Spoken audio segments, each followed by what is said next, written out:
Hello students and welcome back to our YouTube channel Vidyam. मैं हूं Anshita Jindal, a graduate from your dream college यानी कि Shriram college of commerce SRCC. और आज ये मेरा रहने वाला है पार्ट नंबर 3 तुम्हारे चैप्टर प्रोडक्शन फंक्शन का। तो ऑलरेडी मैं 2 पार्ट्स करवा चुकी हूँ जिसमें मैंने पूरा थ्योरी अच्छे से तुम्हें समझाया है। एंड आज हम यहाँ से आगे करने वाले हैं हमारा टीपी, एमपी, एपी, जिसमें हम सारे रिलेशंस, डायग्राम्स, लॉ सब कुछ डिटेल में पढ़ने वाले हैं। मैं 2 मिनट का रिकैप देके सारे थ्योरी भी आपको एक बार रिवाइज करवा दूंगी, ठीक है। अगर ये मेरे नोट्स चाहिए तो टेलीग्राम चैनल का लिंक है नीचे, वहां से नोट्स मिल जाएंगे। और सारे लेक्चर्स देखने के लिए नीचे बेटा मैंने सारी की सारी प्लेलिस्ट का लिंक डाला हुआ है। आपके अकाउंट सीखो बिजनेस हर चीज के नीचे प्लेलिस्ट है। आपके अकाउंट्स वाले टीचर भी एसआरसीसी से ग्रेजुएट है, मैं आपको एक और बिजनेस पढ़ा रही हूँ। तो सारे चैप्टर्स सारे टॉपिक्स वहां से आपको प्लेलिस्ट से मिल जाएंगे। प्लेलिस्ट को सेव करके रख लेना ताकि फ्यूचर में कभी भी पढ़ना हो तो यूज आ सके, ठीक है। तो शुरू करते हैं, थोड़ा सा 2 मिनट का रिकैप लेते हैं, ठीक है। फिर मैं आपको आगे टीपीएमपी एपी वाला जो आज हमारा टॉपिक है वो शुरू करवाऊंगी, ठीक है। चलो, अब मैं थोड़ा सा आपको एक बार रिकैप दे देती हूँ। अभी तक मैंने आपको क्या बोला था बेटा कि हमें अगर कुछ भी प्रोडक्शन करनी है तो प्रोडक्शन का मतलब होता है कि हमें पहले कुछ इनपुट्स चाहिए होते हैं, यानी कि रॉ मटेरियल, लेबर। उन इनपुट्स के ऊपर हम कुछ काम करते हैं और उससे कुछ आउटपुट निकालते हैं। बिना इनपुट के तुम आउटपुट निकाल नहीं सकते। अगर मैं एक ऐसा रिलेशन बनाऊं, मुझे कुछ ना कुछ रिलेशन तो बनाना पड़ेगा ना, कि 10 किलो इनपुट के साथ 10 किलो का आउटपुट निकाला, 20 किलो इनपुट लगा के 20 किलो का आउटपुट निकाला। मैंने कितने इनपुट्स और कितने आउटपुट, मतलब कितना इनपुट लगा के कितना आउटपुट निकाला, अगर मैं इसके बीच में एक रेशो बना दूं, है ना, कि 2 किलो इनपुट लगाओगे तो 10 किलो आउटपुट निकलेगा, है ना। एक रिलेशन बना रही हूँ, एक रेशो बना रही हूँ। ऐसा ही अगर मैं एक रिलेशन बना दूं इनपुट और आउटपुट के बीच में, उस रिलेशन को मैं प्रोडक्शन फंक्शन बोलती हूँ, जो मुझे ये बताता है कि कितना आउटपुट निकलेगा कितने इनपुट लगा के। इनपुट मैंने अब यहाँ पर कितने लगाए और कितना आउटपुट निकाला। इनपुट को मैंने फर्दर 2 पार्ट्स में डिवाइड कर दिया कि इनपुट 2 तरीके के होते हैं, एक होता है फिक्स्ड फैक्टर और एक होता है वेरिएबल फैक्टर। वेरिएबल फैक्टर वो होते हैं जो शॉर्ट रन में बहुत जल्दी से चेंज हो सकते हैं। फिक्स्ड फैक्टर वो होते हैं जो शॉर्ट रन में चेंज नहीं हो सकते।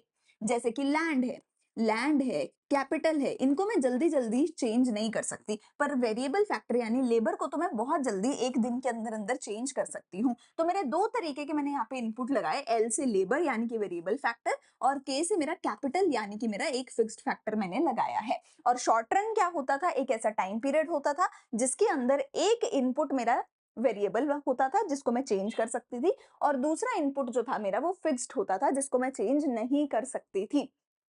यहाँ तक सारी कहानी हमने करी थी। थोड़ा सा लॉन्ग रन के बारे में पढ़ा था, वो आगे हमें कहीं यूज नहीं आएगा, वो अगर सुनना है तो वीडियो से जाके सुन सकते हो, ठीक है।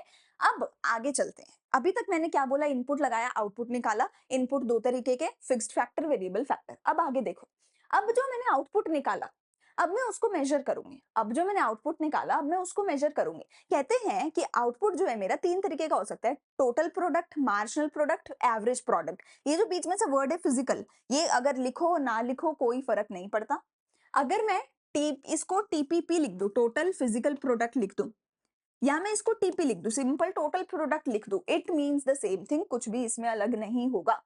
सिमिलरली इसको मैं मार्जिनल फिजिकल प्रोडक्ट एमपीपी लिख दूं या फिर सिंपल मार्जिनल प्रोडक्ट लिख दूं, इसको एपीपी एवरेज फिजिकल प्रोडक्ट या फिर एपी लिख दूं, एक ही बात है। तुम अपने पेपर में आई विल सजेस्ट कि फिजिकल वर्ड ना ही लिख कर आओ तो बेटर है, क्योंकि क्यों बिना बात के टाइम वेस्ट करना, है ना। तो अपना तुम सिंपल फिजिकल वर्ड ना भी लिखो तो भी चल जाएगा, लिख भी दोगे तो भी चल जाएगा। तुम अपनी बुक में दोनों तरीके से कैसे भी तुम्हें दे रखा हो, तुम्हें कंफ्यूज नहीं होना। फिजिकल वर्ड का कुछ हमें यहाँ पे यूजेज नहीं है। इसका सिंपल मतलब है कि जो प्रोडक्ट है वो फिजिकल फॉर्म में है, हम उसको देख सकते हैं, है ना। तो हमारा टैंजिबल प्रोडक्ट है। अब सेम वही बात है टोटल यूटिलिटी मार्जिनल यूटिलिटी वाली, कि अगर अगर मैंने जितना भी प्रोडक्शन किया सबका टोटल कर दूं तो वो टोटल प्रोडक्ट बन जाएगा। एक एक को देखूं, इंडिविजुअल वाले को देखूं तो वो मार्जिनल प्रोडक्ट होता था।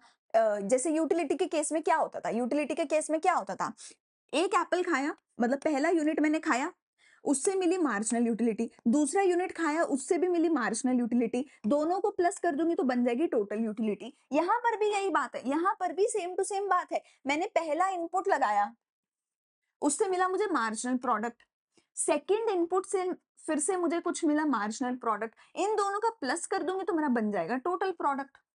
दोनों का प्लस कर दूंगी तो बन जाएगा टोटल प्रोडक्ट। तो वही सेम चीज आगे कंटिन्यू करनी है कि इनपुट के बिना आउटपुट हो नहीं सकता। कितना इनपुट से कितना आउटपुट निकलेगा, एक यूनिट इनपुट का लगाओगे कितना यूनिट आउटपुट निकलेगा, दूसरा यूनिट इनपुट का लगाओगे कितना यूनिट आउटपुट का निकलेगा। इनपुट दो तरीके के होंगे, फिक्स्ड और वेरिएबल, ठीक है। देखते हैं टीपी क्या होगा मेरा। अब मैं इनको टीपीपी नहीं बोलूंगी, एमपीपी नहीं बोलूंगी, मैं इसको टीपी और एमपी ही बोलूंगी। मैं तो भैया तुम्हें बता रही हूँ, मैं इसको टोटल फिजिकल प्रोडक्ट नहीं बोलूंगी, मैं इसको टीपी ही बोलूंगी, टोटल प्रोडक्ट ही बोलूंगी। तुम्हें समझ जाना है कि टीपी माने टोटल प्रोडक्ट, एमपी माने तो मार्जिनल प्रोडक्ट, ठीक है। अच्छा, टोटल प्रोडक्ट क्या होगा, सारे जितने भी मैंने, अगर मैंने 100 यूनिट लगाए इनपुट के, 100 यूनिट लगाए इनपुट के, उनसे मैंने टोटल जितना भी आउटपुट निकाला, टोटल जितना भी आउटपुट निकाला वो मेरा क्या होगा, टीपी बन जाएगा। सम टोटल है of the output produced by all the units of variable factor along with the fixed factor. मैंने क्या बोला, कितना इनपुट लगा के टोटल आउटपुट निकाला। इनपुट दो तरीके के, कुछ वेरिएबल कुछ फिक्स्ड, तो इनपुट की जगह इन्होंने क्या लिख दिया, वेरिएबल फैक्टर और फिक्स्ड फैक्टर। सही हो गई बात, है तो दोनों इनपुट ही, है तो दोनों इनपुट ही। अच्छा याद रखना, वेरिएबल फैक्टर हम किसको ले रहे हैं, लेबर को ही लेंगे हमेशा, और कुछ नहीं लेंगे, ठीक है। फिक्स्ड फैक्टर में तुम्हें कुछ भी लिखा आ सकता है, मशीन लिखी आ सकती है, कैपिटल लिखा आ सकता है, लैंड लिखा आ सकता है, या फिक्स्ड फैक्टर कुछ भी लिखा आ सकता है, ठीक है। वेरिएबल फैक्टर में हम लेबर ही लेते हैं, ठीक है। अच्छा, टोटल प्रोडक्ट कैसे निकलता है, मार्जिनल प्रोडक्ट का सम टोटल कर दोगे तो भी टोटल प्रोडक्ट निकल जाएगा। एवरेज प्रोडक्ट में नंबर से मल्टीप्लाई कर दोगे तो भी टोटल प्रोडक्ट निकल जाएगा। मतलब देखो देखो, अगर तुम्हें एवरेज निकालना होता है किसी भी चीज का, अगर तुम्हें किसी भी चीज का एवरेज निकालना हो तो तुम क्या करते हो, total upon divide by number of items करते हो तो एवरेज निकल जाता है। किसी भी चीज का एवरेज निकालना होता है तो total upon number of items कर देते हो ना। मतलब कि तुम्हें निकालना है तुम्हारे कितने परसेंट मार्क्स आए हैं, तो तुम टोटल करोगे, किसी में 80 मार्क्स आए, किसी में 60 मार्क्स आए, किसी में 90 मार्क्स आए, सबका टोटल करोगे, डिवाइड बाय 3 एग्जाम्स, कितने पेपर है, 3 पेपर है ना, तो आपका कितना निकल के आ जाएगा, एवरेज मार्क्स निकल के आ जाएगा। अगर मैं टोटल निकालना चाहती हूँ तो क्या करूंगी, इसको n को इधर जाके मल्टीप्लाई कर दूंगी, तो average product multiply with the number of units, अगर मैं कर दूंगी तो टोटल प्रोडक्ट निकल के आ जाएगा। सो टीपी मेरा टोटल प्रोडक्ट है। ये क्या है, सिग्मा, ये क्या है, सिग्मा, सिग्मा मेल वाला, ठीक है। Sigma sum total of marginal product, ठीक है। एपी क्या है मेरा एवरेज प्रोडक्ट, एन क्या है मेरा नंबर ऑफ वेरिएबल फैक्टर या फिर नंबर ऑफ यूनिट्स। अभी नहीं समझ आ रहा है ना, नंबर ऑफ वेरिएबल फैक्टर क्या है, सिंपल भाषा में समझ लो, number of units of input, कितना इनपुट लगाया उसका नंबर है, ठीक है। टोटल कितने यूनिट इनपुट के लगाए हैं, ठीक है। मार्जिनल प्रोडक्ट क्या होगा, एक एडिशनल यूनिट इनपुट का लगाने से कितना एडिशनल मिला है, पहले से कितना मिला था वो पहले का मार्जिनल प्रोडक्ट होगा, सेकंड से कितना मिला, थर्ड से उसका मार्जिनल प्रोडक्ट, फोर्थ से उसका मार्जिनल प्रोडक्ट, फिफ्थ से उसका मार्जिनल प्रोडक्ट। तो हर एक इंडिविजुअल यूनिट से अगर मैं देखूं कितना मुझे आउटपुट मिल रहा है तो वो मार्जिनल होता था, है ना। पहला यूनिट एप्पल का खाया तो उससे मार्जिनल यूटिलिटी मिलती थी, दूसरे यूनिट से कितनी मार्जिनल यूटिलिटी मिली, पढ़ते थे ना कंज्यूमर इक्विलिब्रियम में, वही बात है, पहला यूनिट इनपुट का लगाया तो कितना मार्जिनल प्रोडक्ट मिला, दूसरे यूनिट से कितना मार्जिनल प्रोडक्ट मिला। तो एक एडिशनल यूनिट अगर मैंने लगाया है इनपुट का तो मुझे कितना एडिशनल मिलेगा मेरा आउटपुट, ठीक है। Net addition to the total product. अब इन्होंने दूसरे तरीके से बोला हुआ है, मैंने क्या बोला था कि अगर मार्जिनल प्रोडक्ट को प्लस कर दोगे तो टोटल प्रोडक्ट बनेगा ना, मार्जिनल प्रोडक्ट को प्लस कर दोगे तो टोटल प्रोडक्ट बनेगा ना। तो अगर मैंने एक एडिशनल इनपुट लगाया, एडिशनल एनपी आया, तो टीपी भी तो बढ़ेगा ना, टीपी में प्लस ही तो हो रहा है एक तरीके से, है ना। तो टीपी में कितना एडिशन आया, अगर ये नहीं समझ आ रही डेफिनेशन तो डेफिनेशन ऐसे लिख सकते हो, additional marginal product, additional product, additional output that we get, additional output on applying when an additional unit of variable factor is employed। ये वाली लाइन सेम रख दो, आगे वाला या तो ऐसे लिख दो net addition to the total product, या फिर लिख दो नेट एडिशनल आउटपुट डिराइव्ड इसकी जगह पे, या फिर ऐसे लिख दो additional output derived when an additional unit of variable factor is employed. तो अगर हमने एक एडिशनल यूनिट इनपुट का लगाया तो एडिशनल कितना आउटपुट निकल के आया, या उसकी वजह से टोटल प्रोडक्ट में कितना एडिशन हुआ, क्योंकि भैया अगर नया आउटपुट निकल के आएगा तो टोटल प्रोडक्ट भी तो बढ़ जाएगा। अगर पहले दो का मिला के टोटल प्रोडक्ट 10 रुपए था, 10 यूनिट था सॉरी, और तीसरे का एमपी आया है 15, तो टीपी में 15 प्लस हो गए तो टोटल टीपी कितना बन जाएगा, 25 बन जाएगा। तो जब भी एक एडिशनल यूनिट लगाया तो एमपी निकल के आएगा कुछ नया, उसकी वजह से टीपी भी और ऐड ऑन हो जाएगा, उसकी बात यहाँ पे करी गई है। तो या तो ऐसा लिख दो net addition to total product, या फिर इसकी जगह पे लिख दो एडिशनल आउटपुट डिराइव्ड जब हमने एक एडिशनल इनपुट का यूनिट लगाया। इनपुट की जगह पे हम बार बार क्या लिख रहे हैं, वेरिएबल फैक्टर लिख रहे हैं। क्यों लिख रहे हैं आगे अभी समझाऊंगी। एमपी का फॉर्मूला क्या होगा, TPN minus TPN minus 1। Same formula है बेटा, सेम। एमयू का फॉर्मूला क्या था, अगर तुम्हें याद हो, एमयू का भी यही फॉर्मूला था, TUN minus TUN minus 1। Marginal utility total utility का क्या फॉर्मूला था, यही था। एमपी टीपी का भी यही है, MPN is equal to TPN minus TPN minus 1। ठीक है, या फिर एक और फॉर्मूला है एमपी का, which is delta TP upon delta N. TP में कितना चेंज आया डिवाइड बाय यूनिट्स में कितना चेंज आया। देखो टीपी में कितना चेंज आया, 25 से 10 पे गए, 25 और 10 में टीपी में कितना चेंज आया, 15 का। यूनिट्स में कितना चेंज आया, 3 माइनस 2 1, तो एमपी कितना हो गया, 15। ठीक है, तो दो फॉर्मूला हो सकते हैं, delta TP upon delta N या फिर टीपीएन माइनस टीपीएन माइनस 1। ठीक है, एवरेज प्रोडक्ट क्या होगा, total product divided by number of units. ही तो मैंने बताया, ये किसी भी चीज का एवरेज निकालना है तो total upon number of units करके एवरेज निकल के आ जाएगा। किसी भी चीज का निकालना है तो total upon number of units करके एवरेज आ जाएगा। It is the per unit production of the variable factor. It is the per unit, unit से डिवाइड किया इसीलिए क्या बोला, per unit production of the variable factor. Variable factor फिर से मेरा क्या है, इनपुट। इनपुट लगाने की वजह से पर यूनिट कितना प्रोडक्शन हो रहा है उसको हम एवरेज प्रोडक्ट बोल रहे हैं। ठीक है, चले आगे। अब यहाँ पे आती है असली कहानी, अब यहाँ पे आती है असली कहानी। देखो टेक्निकली अब यहाँ पे कुछ नया नहीं है, सेम उसी चीज को मैंने टेबल फॉर्मेट में दिखाया है। Total product, average product, marginal product. Pen change कर लेते हैं। Total product, average product, marginal product. पता है ये तीनों क्या है, आउटपुट है। आउटपुट निकालने के लिए इनपुट लगाना जरूरी था। इनपुट दो तरीके का था, फिक्स्ड फैक्टर, वेरिएबल फैक्टर। मैंने फिर से बोला फिक्स्ड फैक्टर में कुछ भी हो सकता है, लैंड, कैपिटल, मशीनरी, कुछ भी लिखा आ सकता है। वेरिएबल फैक्टर लेबर ही होगा। देखो बेटा फिक्स्ड फैक्टर तो फिक्स है ना, फिक्स्ड फैक्टर तो फिक्स है ना, फिक्स्ड फैक्टर का मतलब ही फिक्स है। तुम उसको प्लस नहीं कर सकते, तुम उसको माइनस नहीं कर सकते, तुम उसका कुछ नहीं कर सकते, वो जितना है उतना ही रहेगा। पर वेरिएबल फैक्टर प्लस भी कर सकते हो, माइनस भी कर सकते हो, according to your preference. Simple भाषा में एक सिंपल सी चीज समझो, एक सिंपल सी चीज समझो। अगर मुझे मिठाई बेचनी है, सबसे पहला मेरे को एक दुकान तो चाहिए। अगर मेरे पास एक दुकान ही नहीं होगी तो क्या मैं कभी भी मिठाइयां बेच सकूंगी, कभी भी मिठाई बेच सकूंगी? अगर मेरे पास एक दुकान ही नहीं होगी तो दुकान तो मुझे चाहिए ही चाहिए। ठीक है, अब अगर दिवाली का सीजन आया और मुझे लग रहा है भैया डिमांड बहुत ज्यादा है, तो इस टाइम पे मैं ज्यादा रॉ मटेरियल ले आऊंगी, ज्यादा लेबर ले आऊंगी, सो दैट मैं ज्यादा मिठाइयां बेच पाऊं। अगर दिवाली का सीजन खत्म हो गया, मुझे पता चल गया कि मेरी जो डिमांड है वो वापस से गिर रही है, तो मैं रॉ मटेरियल कम कर दूंगी, लेबर भी कम कर दूंगी और मिठाइयां बनानी भी कम कर दूंगी। समझ रहे हो बात? तो यहाँ पर जो मेरा रॉ मटेरियल है, जो मेरी लेबर है, ये है मेरे वेरिएबल फैक्टर। वेरिएबल फैक्टर को मैं डिमांड के हिसाब से कम ज्यादा करती रहूंगी, वेरिएबल फैक्टर को मैं डिमांड के हिसाब से कम ज्यादा करती रहूंगी। पर जो मेरी दुकान है, जो मेरा लैंड है, जो मेरी बिल्डिंग है, जो मेरी मशीनरी है, जो मेरी कैपिटल है, ये मेरा फिक्स्ड फैक्टर है। मैं ये तो नहीं बोल सकती कि ना अरे भैया दिवाली आ गई एक नई दुकान खड़ी कर देते हैं, दिवाली चली गई चलो इस दुकान को बंद कर देते हैं, ये तो नहीं करूंगी। दुकान तो उतनी ही है मेरी, मैं उसी दुकान में एक टेबल फालतू लगा दूंगी, ज्यादा लेबर ले आऊंगी, ज्यादा रॉ मटेरियल ले आऊंगी, ज्यादा मिठाइयां बेचने लग जाऊंगी, उसी दुकान में भीड़ ज्यादा हो जाएगी। अगर दिवाली खत्म हो जाती है, वही दुकान में भीड़ बंद हो जाएगी आनी।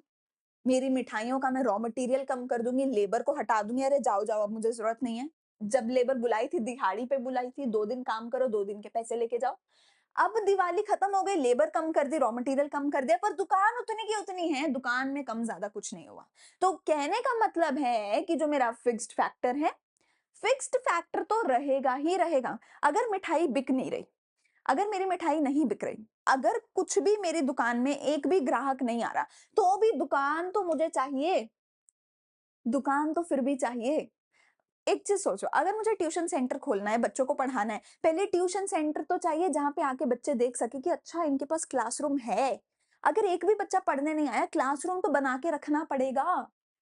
अगर एक भी ग्राहक नहीं आया, दुकान तो खोल के रखनी पड़ेगी। तो फिक्स्ड फैक्टर कभी फिक्स्ड फैक्टर कभी जीरो नहीं हो सकता। फिक्स्ड फैक्टर कभी जीरो नहीं हो सकता। दूसरी चीज ये सोच के देखो बेटा, कि जो फिक्स्ड फैक्टर है अगर वो जीरो हो गया, वो तो फिक्स है, हम तो उसको बढ़ा ही नहीं सकते, तो वो जीरो ही रह जाएगा। बिना फिक्स्ड फैक्टर के तुम आउटपुट निकाल ही नहीं पाओगे, क्योंकि आउटपुट के लिए दोनों चीजें जरूरी है, फिक्स्ड फैक्टर भी जरूरी है, वेरिएबल फैक्टर भी जरूरी है। तो कहते हैं कि फिक्स्ड फैक्टर, और इसको स्पेशल स्टार मार्क करके रख लेना, ये जो बात मैं बोल रही हूँ डबल स्टार मार्क करके रख लेना, जो अभी बात मैं बोल रही हूँ कि बेटा जी, जो मेरा फिक्स्ड फैक्टर है, इट कांट या फिर it can never be zero, even even if production is zero.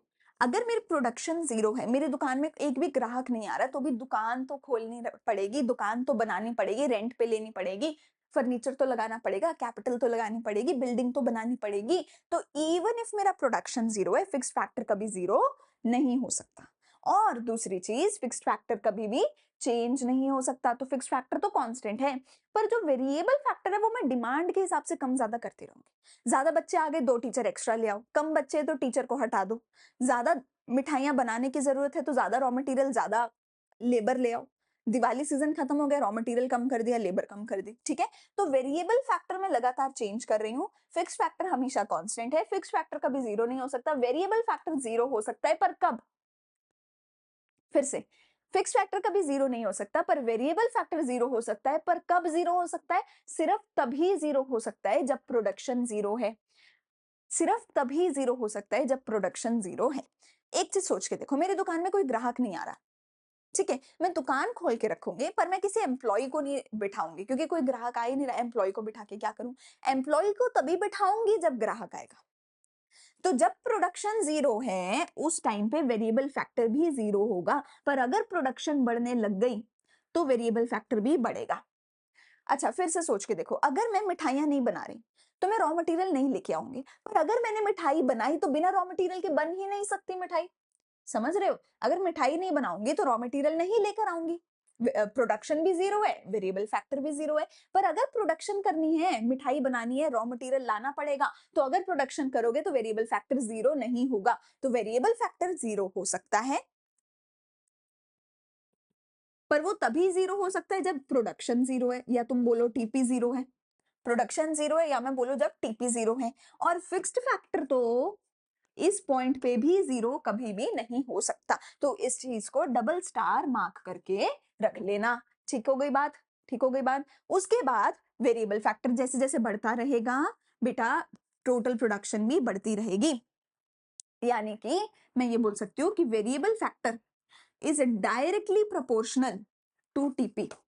Variable factor और टीपी में हमें डायरेक्ट रिलेशन देखने को मिलता है। फिर से मैं वर्ड को ध्यान रखना, जो वर्ड बोल रही हूँ, डायरेक्ट रिलेशन देखने को मिलता है। अगर एक बढ़ेगा दूसरा बढ़ेगा, एक कम होगा दूसरा कम होगा। जितना ज्यादा रॉ मटेरियल लेके आओगे उतना ज्यादा प्रोडक्शन होगा, जितना कम रॉ मटेरियल उतना कम प्रोडक्शन। आई होप यहां तक सारी चीजें क्लियर हो गई होंगी। ठीक है, टीपी हो गया, वेरिएबल फैक्टर हो गया। एवरेज प्रोडक्ट निकालना तो बहुत आसान है, TP upon number of units. Units किसके लेंगे? यूनिट्स हम लेंगे वेरिएबल फैक्टर के। बेटा फिक्स फैक्टर तो फिक्स है, देखो वो तो वन ही है, तुम उसके साथ कुछ खिलवाड़ कर ही नहीं रहे, वो तो छेड़छाड़ हो ही नहीं रही, उसको तुम कहीं नहीं। ये बस शोपीस के लिए यहाँ पे एक लाइन बना के लिख के रख देना, इसका बस कोई और काम नहीं है। पर अब आगे जो भी कैलकुलेशन करोगे, जहां भी नंबर की जरूरत होगी, जहां पर भी एन, जो हम ऊपर एन पढ़ रहे थे ना, उसकी जरूरत होगी, तो एन का मतलब क्या है? वेरिएबल फैक्टर है, क्योंकि चेंज क्या हो रहा है? Variable factor. चेंज क्या हो रहा है? Variable factor. किसको कम ज्यादा कर रहे हो? इसको कम ज्यादा कर रहे हो, वेरिएबल फैक्टर को। तो एवरेज प्रोडक्ट कैसे निकाला जाता है? TP upon N. एन किसको लिया जाएगा? वेरिएबल फैक्टर को लिया जाएगा। तो पहले में क्या होगा? 0/0, ये तो हटा ही देते। फिर क्या आएगा? 3/1। फिर क्या आएगा? 7/2, 12/3 एंड सो ऑन। ठीक है। एमपी कैसे निकाला जाएगा? एमपी कैसे निकाला जाएगा? TPN minus TPN minus 1, 12 minus 7, 7 minus 3, 3 minus 0, MP ऐसे निकाला। अगर टीपी नहीं दे रखा है, एमपी दे रखा है तो क्या करोगे, एमपी को प्लस करते जाओगे, टीपी निकल के आ जाएगा। ठीक है, बात सही हो गई बात। ठीक है, चलिए आगे। आई होप यहाँ तक कुछ भी दिक्कत नहीं होगी किसी भी चीज में। हाँ, तो ये आप देख सकते हो कि मेरी क्वांटिटी है, क्वांटिटी क्या है, मेरा वेरिएबल फैक्टर है, ये मेरा टीपी है, एमपी है, एपी है। ठीक है, एमपी कैसे निकाला हमने, एक और तरीका है एमपी निकालने का, delta TP upon delta Q. Q is basically quantity या फिर क्यू इज बेसिकली, क्यू को आप एन बोल सकते हो, क्यू को आप यूनिट्स बोल सकते हो, क्यू को आप वेरिएबल फैक्टर बोल सकते हो, क्यू को आप इनपुट यूनिट्स बोल सकते हो, कुछ भी लिखा सकते हैं। ठीक है, एवरेज प्रोडक्ट कैसे निकलेगा, टीपी अपॉन क्यू, फिर से क्यू को आप कुछ भी बोल सकते हो। ठीक है, चलें आगे। चलो, यहाँ पे मैंने कुछ क्वेश्चंस डाले हैं अपनी पीपीटी में। ठीक है, इन क्वेश्चंस को तुम सॉल्व करना। ये मैंने कुछ क्वेश्चन डाले हैं, देखो कि मुझे नंबर ऑफ लेबर दे रखी है, अरे भैया रुक जा, टीपी एक ही दे रखा है, एमपी नहीं दे रखा, एपी एपी दे रखा, अच्छा एपी दे रखा है, ठीक है, कुछ तो दिया ही होना चाहिए भाई, ये कैसी बात है यार। ठीक है, अरे बहुत सिंपल है, देखो बहुत सिंपल है, एपी और टीपी, एपी से टीपी निकाल सकते हो, निकाल सकते हो कैसे, TP is equals to AP upon AP multiply by N. ठीक है, TP upon N is equal to AP होता है, तो TP is equals to AP multiply N. तो एपी 48 इंटू 2, ठीक है, 45 इंटू 3, ठीक है, 42 इंटू 4 एंड सो ऑन। फिर जब मैंने टीपी पूरा निकाल दिया तो TP N minus TP N minus 1 करके सारा एमपी निकाल देना, बात खत्म हो गई। ठीक है, पहले वाला एमपी डैश रख देना। ठीक है, पहले वाला तो एमपी सॉरी पहले वाला 50 ही आ जाएगा। ठीक है, 50 माइनस 0 पहले वाला 50 हो जाएगा, और उसके आगे निकालते रहना बस। ठीक है, उसके आगे पहले इसमें से इसको माइनस, फिर इसमें से इसको माइनस, ऐसे माइनस करके एमपी निकल के आ जाएगा तुम्हारा। ठीक है, ठीक है, तो ये तुम यहाँ पे देख सकते हो, मैंने कुछ एक क्वेश्चन डाले हुए हैं यहाँ पे। अब यहाँ पे बीच बीच में चीजें मिसिंग है, जैसे पहला तो 6 इंटू 1 6 होगा। ठीक है, 8 इंटू 3 24 होगा, 7 इंटू 5 35 होगा। ठीक है, ये निकल गया कुछ एक चीजें। अच्छा, टीपी से तुम एमपी निकाल सकते हो, 14 माइनस 6, ठीक है, 24 माइनस 14, ठीक है, 32 माइनस 24 ये निकाल सकते हो तुम।